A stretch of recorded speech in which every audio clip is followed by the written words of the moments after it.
మన ప్రియ ప్రభువును ప్రియ రక్షకుడైనటువంటి యేసుక్రీస్తు యొక్క పరిశుద్ధమైన నామములో తిరిగి మరొక ఉదయకాలపు కృపావాక్య ధ్యానంలోకి నడిపించిన సమకూర్చిన దేవాది దేవునికి కృతజ్ఞతాస్తుతులు చెల్లిస్తూ ఉన్నాను. ప్రియమైన దేవుని బిడ్డలారా, అదే రీతిగా మీకందరూ కూడా ప్రభు పేరిట శుభములు, ప్రభు పేరిట మీకు వందనములు చెల్లిస్తూ ఉన్నాను. ఈ యొక్క ఉదయకాలం మందు ప్రభు మనకిచ్చినటువంటి కృపావాక్య ధ్యానాలను చేయటానికి ప్రభు ఇచ్చిన వాక్యాన్ని, కృపావాక్యాన్ని చదువుకుందాం. సామెతల గ్రంథము 13వ అధ్యాయము 13వ వచనంలో ఉన్నటువంటి మాటని చదువుతున్నాను. ఆజ్ఞను తిరస్కరించువాడు అందువలన శిక్ష నొందును, ఆజ్ఞ విషయమై భయభక్తులు గలవాడు లాభము పొందును. పరిశుద్ధుడా, మీకు వందనాలయ్యా. ఉదయకాలమందు మీ మాటలు మాకు ఇచ్చారు, వాటిని మేము ధ్యానం చేస్తున్నాం. వివరించండి, మా హృదయాలకు గోచరమగునట్లుగా, మా హృదయాలలో భద్రపరుచుకున్నట్లుగా సహాయం చేయమని యేసుక్రీస్తు నామములో అడిగి వేడుకుంటున్నాము తండ్రి, ఆమేన్. ప్రియమైన దేవుని బిడ్డలారా, ఈ యొక్క సమయంలో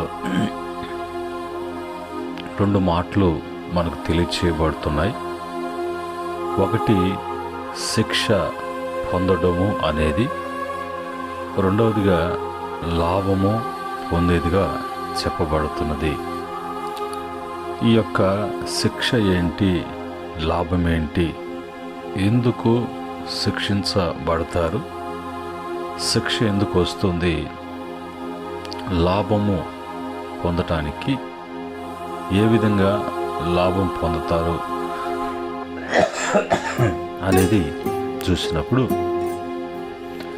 వాక్యం చెప్పేటువంటి మాట ఏంటంటే, దేవుడు ఆజ్ఞాపించినప్పుడు దేవుని యొక్క ఆజ్ఞ ప్రకారంగా నడుచుకోమన్నప్పుడు, జీవించమని జీవితం ఇచ్చినప్పుడు ఆ యొక్క ఆజ్ఞలో ఇవ్వబడినటువంటి ప్రతి మాటను తిరస్కరించువాడు దేవునికి, దేవుని యొక్క సన్నిధికి లోబడక విచ్చలవిడి తనముతో విస్తరించడానికి ఆలోచన చేసేటువంటి వారికి శిక్ష ఉంటుంది.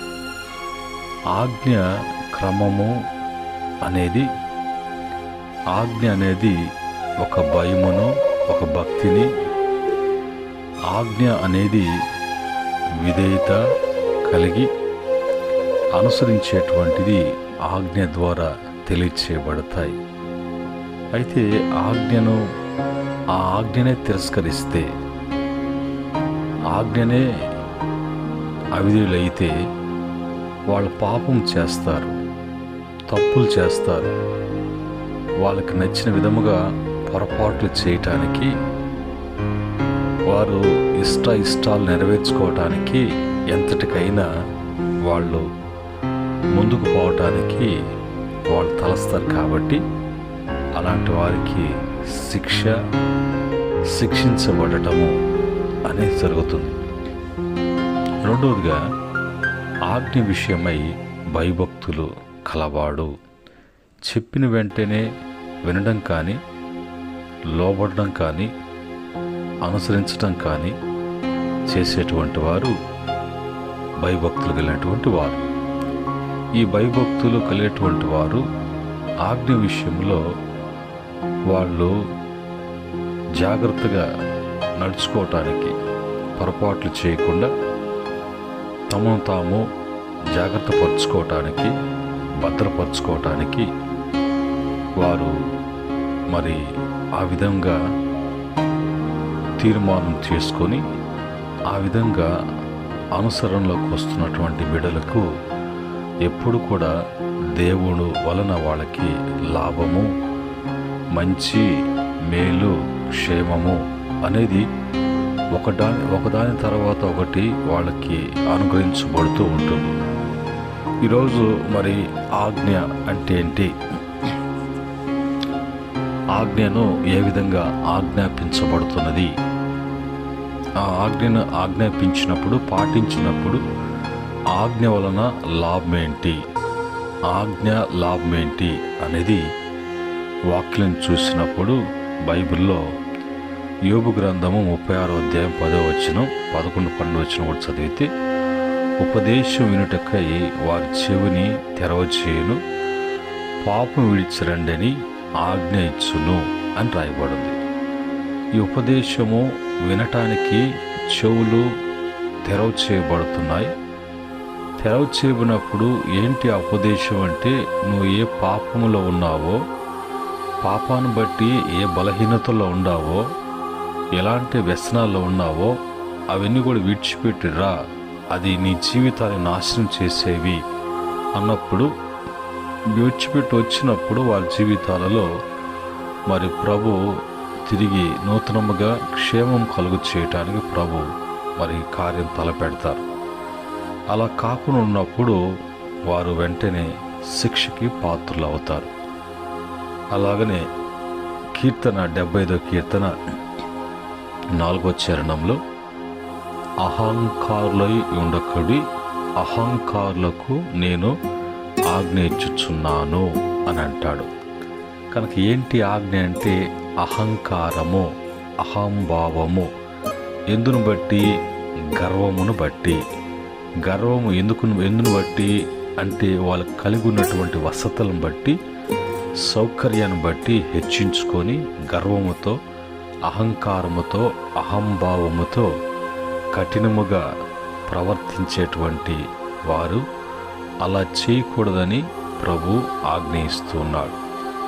మూడవదిగా కీర్తన 95వ కీర్తన 5వ చరణంలో, కొమ్ము ఎత్తకుడి, ఎత్తుగా కొమ్ము ఎత్తకుడి, పొగరబట్టిన మాట్లాడుకుడి అని భక్తిహీనులకు నేను ఆజ్ఞ ఇచ్చుచున్నాను. కొమ్ము ఎత్తకుడి అంటే వాళ్ళు హెచ్చించుకోవటము, తమను తాము గొప్పలుగా చూపించుకోవటము, తాము పెద్ద మరి విజయం సాధించినటువంటి వారుగా, వాళ్ళకు తిరుగు లేదన్నట్టుగా, ఎలాంటి సాహసానికైనా అన్నట్టుగా వాళ్ళల్లో వాళ్ళ యొక్క మనోభావాలను బట్టి వాళ్ళ యొక్క మాటలు ఎలాగుంటాయి అంటే పొగురు పట్టిన మాటలుగా ఉంటాయి. ఈ మాటలు మాట్లాడేటువంటి ఉన్నటువంటి పొగురు ఎవరికంటే భక్తిహీనులకు. అలా చేయకూడదు అని ప్రభు ఆజ్ఞయిస్తున్నాడు. తర్వాత మరి 105వ కీర్తన 4వదిగా 14, 15 చరణాలలో, నేను అభిషేకించిన వారిని ముట్టకూడదని, నా ప్రవక్తలకు కీడు చేయకూడదని ఆయన ఆజ్ఞ ఇచ్చి, ఆయన ఎవరికైనాను వారికి హింస చేయనీయలేదు. ఆయన వారి కొరకు రాజులను గద్దించెను. కనుక దేవుని చేత అభిషేకించబడి, దేవుని చేత పిలువబడి, అభిషేకించబడి, ఆయన యొక్క ప్రవక్తలుగా, ఆయన యొక్క ఉపదేశకులుగా, ఆయన యొక్క మరి సువార్తికులుగా ఆయన ఎందు నిమిత్తమై అభిషేకించాడు. అలాంటి వారిని మరి ముట్టకూడదు, కీడు చేయకూడదు. అలాంటి వారిని హింసించటము కానీ, వారి జోలికి వెళ్తే దేవుడు వారిని మరి గద్దిస్తాడు. దేవుడు గద్దిస్తే తన యొక్క దేహం అంతా కూడా చిమట్లు కొట్టినటువంటి గుడ్డ ఎలాగుంటుందో, ఎలాగైపోతుందో వారి జీవితాలు, కుటుంబాలు కూడా ఆ విధంగా అయిపోతాయి అన్నట్టుగా. ఆ తర్వాత మరి మత్తయి సువార్త 22వ అధ్యాయం 37వ వచనంలో 30 నుంచి 39 వరకు చూసినప్పుడు, అందుకు ఆయన పూర్ణ హృదయముతోను, నీ పూర్ణ ఆత్మతోను, పూర్ణ మనసుతోను నీ దేవుడైన ప్రభువును ప్రేమింపవలనదే, అలాగనే నిన్ను వలె నీ పొరుగు వారిని ప్రేమించు అని 2 ఆజ్ఞ. ప్రభు ఈరోజు మరి 5 సందర్భాలు కొత్త నిబంధనకు వచ్చినప్పుడు, పాత నిబంధనలో పాపం చేసినప్పుడు 10 ఆజ్ఞలు, మీరినప్పుడు ఇంచుమించుగా 3,000కు పై చిలుకుగా ఆజ్ఞలు ఇవ్వబడ్డాయి. కొత్త నిబంధనలోకి వచ్చిన తర్వాత ప్రభు ఆ ధర్మశాస్త్ర ఆజ్ఞలను పాటించి అవి పాత నిబంధనలు ఉన్నటువంటి అవన్నీ కూడా కొట్టివేయబడి మనిషికి ఇవ్వబడినటువంటి 2 ఆజ్ఞలు ఏంటి అంటే, దేవుణ్ణి ప్రేమించాలి, పూర్ణ హృదయముతో, పూర్ణ మనస్సుతో, మరి ప్రభుని పూర్ణ వివేకముతో ప్రభుని ప్రేమించాలి. నిన్ను వల్లే నీ పొరుగువారు, నువ్వు ఎలా నువ్వు ప్రేమించుకుంటున్నావో నీ పొరుగువారిని కూడా అలాగనే ప్రేమించాలి. ఇది ప్రభు ఆజ్ఞలు. ఈ ఆజ్ఞలను పాటించే వాళ్ళకి ఎలాంటి మరి లాభాలు, మేలు జరుగుతాయి అనేది ఈరోజు ఆజ్ఞ లాభం ఏంటో మనం చూద్దాం.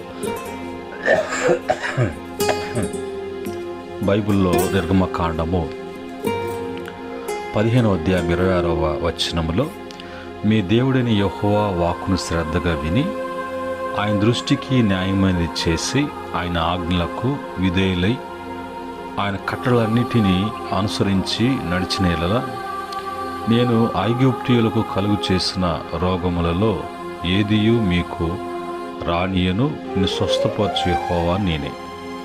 ప్రభు మాట విని ఆజ్ఞ అనుసరిస్తే, ఆయన కట్టలను అనుసరిస్తే, మరి ఐగుప్తులో వచ్చినటువంటి తెగుళ్ళు, ఐగుప్తులో వచ్చినటువంటి రోగాలు ఏది కూడా నీకు రానియకుండా నిన్ను స్వస్థపరిచేటువంటి దేవుడు కీడును తెగుళ్ళను తొలగించి మనల్ని ఆరోగ్యంగా ఉంచేటువంటి వాడుగా ఉన్నాడు, ఆయన ఆజ్ఞలను పాటించినప్పుడు.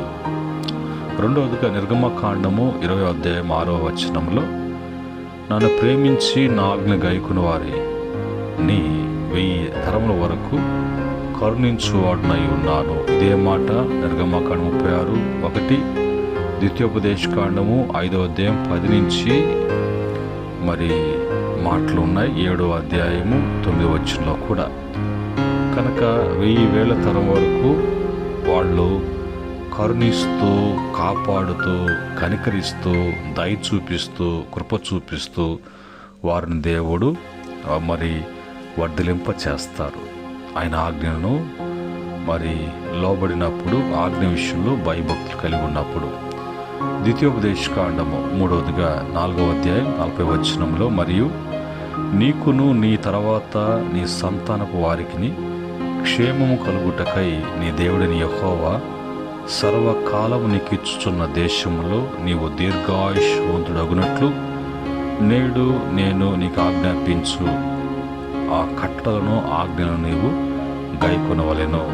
3వదిగా గైకొంటే క్షేమమును, దీర్ఘాయుష్యును, సర్వకాలము, ఎవరికి అతనికే కాకుండా అతని సంతానానికి కూడా ప్రభు ఆ విధంగా క్షేమం కలుగు చేసి దీర్ఘాయుష్నిచ్చి, అది వారికే కాకుండా సర్వకాలము ఆ యొక్క సంతానానికి ప్రభు ఇస్తానని ప్రభు చెప్తున్నారు. అలాగనే 4వదిగా ద్వితీయోపదేశకాండము 8వ అధ్యాయము 1వ మరి వచనంలో, మీరు బ్రతికి అభివృద్ధి నొంది యెహోవా మీ పితరులతో ప్రమాణం చేసిన దేశంలో పోయి దాన్ని స్వాధీనపరుచుకున్నట్లు నేడు నేను మీకు ఆజ్ఞాపించిన ఆజ్ఞలన్నింటినీ కూడా అనుసరించవలెను. బ్రతికి అభివృద్ధి చెందటం అనేది ఆజ్ఞకు లోబడి అనుసరించినప్పుడు. అలాగే మరి 5వదిగా ద్వితీయోపదేశకాండము 6:25 ప్రకారంగా అంటాడు, అక్కడ మన దేవుడైన యెహోవా మనకు ఆజ్ఞాపించినట్లు ఆయన సన్నిధిని ఈ సమస్తమైన ఆజ్ఞను అనుసరించి మనము నడుచుకున్నప్పుడు మనకు నీతి కలుగును, దేవుని యొక్క నీతి ధరింప చేయబడతాది. అలాగనే 6వ మాటగా ద్వితీయోపదేశకాండము 15వ అధ్యాయం 5-6 వచనం ప్రకారం, కావున నేడు నేను నీకు ఆజ్ఞాపించుచున్న ఈ ఆజ్ఞన్నిటిని అనుసరించి నడుచుకున్నటకు నీ దేవుడైన యెహోవా మాటను జాగ్రత్తగా వినిన ఎడల నీవు మీలో బీదవాడు అనేటువంటి వాడు, దరిద్రుడు అనేటువంటి వాడు, గొడ్డది గొడ్రాలు అనేది మరి భిక్షమెత్తుకున్నటువంటి వారు ఎవరు కూడా ఉండకుండా, ఆ కుటుంబమే కావచ్చు, ఆ ప్రాంతమే కావచ్చు, ఆ దేశమే కావచ్చు, ఆ సమాజమే కావచ్చు, బీదవాళ్ళు అనేవారు ఉండరు. ఇవి ప్రభు ఆజ్ఞను మరి ఆజ్ఞకు భయపడి గైకున్న వారి విషయంలో, అనుసరిస్తున్నటువంటి వారి విషయంలో. అదే క్రమంలో ద్వితీయోపదేశకాండము 20వ అధ్యాయం 1వ వచనము 8, 9, 14, 15, 1-16 వరకు చూసినప్పుడు దేవుని ఆజ్ఞ ప్రకారముగా ఉన్నటువంటి వారికి ఎలాంటి మేలులు ఉంటాయో, ఎలాంటి లాభాలు ఉంటాయో, ఎలాగ దీవించబడతారో, ఎలాంటి దీవెనలతో వాళ్ళు కప్పబడతారో, వారి ఆహారం కానీ, వస్త్రము కానీ, భూమి కానీ, పంట కానీ, కుటుంబం కానీ, గర్భఫలం కానీ కలిగి ఉన్నటువంటి అన్నిట్లో కూడా దేవుని యొక్క దీవెనలను బట్టి ఎలాగుంటారో అనే విషయాలు అక్కడ రాయబడ్డాయి. అందులో గాను 21లో నీవు నీ దేవుడిని యెహోవా మాట శ్రద్ధగా విని నేడు నేను నీకు ఆజ్ఞాపించుచున్న ఆజ్ఞన్నిటినీ అనుసరించి నడుచుకున్న ఎడల నీ దేవుడిని యెహోవా భూమి మీద నున్న సమస్త జనముల కంటే నిన్ను హెచ్చించబడతావు. సమస్త జనముల కంటే భూమి మీద ఉన్నటువంటి, ఇంకా ఎత్తుకుంటే ఆ 15వ వచనం వరకు ప్రతిదీ కూడా తలగా నేను ఉంచుతాను, తోకగా ఉంచు, దాక్షిణము తప్పు ఇస్తా కానీ అప్పు చేయు, నీ పంటల్లో నీ యొక్క రొట్టి పిసుకు మరి ఆ గిన్నెయు అన్నీ కూడా ఇంటిలో వచ్చిన బయటకు వెళ్ళిన అన్నిట్లో కూడా దైవ దీవెనలతో నీవు నింపబడి ఉంటావు. ప్రియమైన దేవుని బిడ్డలారా, ఈ ఉదయకాలమందు దేవుని యొక్క ఆజ్ఞలో ఉన్నటువంటి ఆ యొక్క కట్టడలను అనుసరించినప్పుడు, ఆ యొక్క అనుసరణలో ఉన్నటువంటి భక్తి జీవితాన్ని బట్టి ఇన్ని ప్రయోజనాలు, లాభాలు ప్రభు ఇవ్వటానికి ఇష్టపడుతున్నాడు. అయితే ఈరోజు మరి ఆజ్ఞ ఏ విషయంలోనికి ఇవ్వబడుతుందో, ఏది చేయకూడదో, ఏది చేయాలో దేవుని యొక్క మాటల ద్వారా, కృపా వాక్యం ద్వారా తెలుసుకున్నాం కనుక ఆజ్ఞాపించిన వాటిలో చెడు ఉంచే దూరపరద్దాం. ఆజ్ఞయించినప్పుడు అందులో మంచి ఉన్నప్పుడు అనుసరించి భక్తి కలిగినటువంటి వారుగా ప్రభు బిడ్డలుగా ముందుకు వెళ్దాం. ప్రభు అటు బిడ్డలకు ప్రతి విషయంలో కూడా లాభమును, క్షేమమును, మంచిని కలుగు చేసి తృప్తిపరచునుగాక. ఆమేన్. పరిశుద్ధుడైనటువంటి మా తండ్రి, కృపగలిగినటువంటి మా దేవ, ఈ యొక్క ఉదయకాలమందు కృపా వాక్యములు, ఆజ్ఞ విషయంలో తిరస్కారము అది శిక్షకు కారణం, ఆజ్ఞ విషయంలో భయభక్తులు, అనుసరణ లాభకరము, క్షేమకరము, దీవెనకరము అని మీరు తెలియచేసిన మాటల్లో ప్రతి బిడ్డ వింటూ ఉన్నారు, ప్రతి బిడ్డ ఆలకిస్తున్నారు. ప్రభా, ఇంతవరకు నష్టపోవటానికి, కష్టపడటానికి, శ్రమ పడటానికి కారణం ఏంటో, అలా పడకుండా బ్రతికి అభివృద్ధి చెంది క్షేమం కలిగి బిడ్డల అన్ని విషయాల్లో దీవించబడి ధన్యులు కావటానికి అనుసరణ అనేది మరి నడుచుకోవటం అనేది ముఖ్యమని మీరు తెలియచేసిన మాటలు బట్టి ప్రతి బిడ్డ జీవితంలో మార్పు కలుగు చేసి ఆజ్ఞ లాభం కలిగి ఉంటాను కృప దయచేయమని యేసుక్రీస్తు నామములో అడిగి వేడుకుంటున్నాము తండ్రి. ఆమేన్. పరమ తండ్రి, దేవుని ప్రేమ, రక్షకుడు యేసు కృప, పరిశుద్ధాత్మక సహవాసం ఈ మాటలు వింటున్న బిడ్డలకును, ఆ విధంగా అనుసరిస్తున్నటువంటి బిడ్డలకును, సకల పరిశుద్ధులకును, ఆయన దాసులకును సదా తోడై నడిపించునుగాక. ఆమేన్. దేవుడు మిమ్ములను, మీ కుటుంబాలను అన్ని విషయాల్లో దీవించి వృద్ధిపరచునుగాక. ఆమేన్.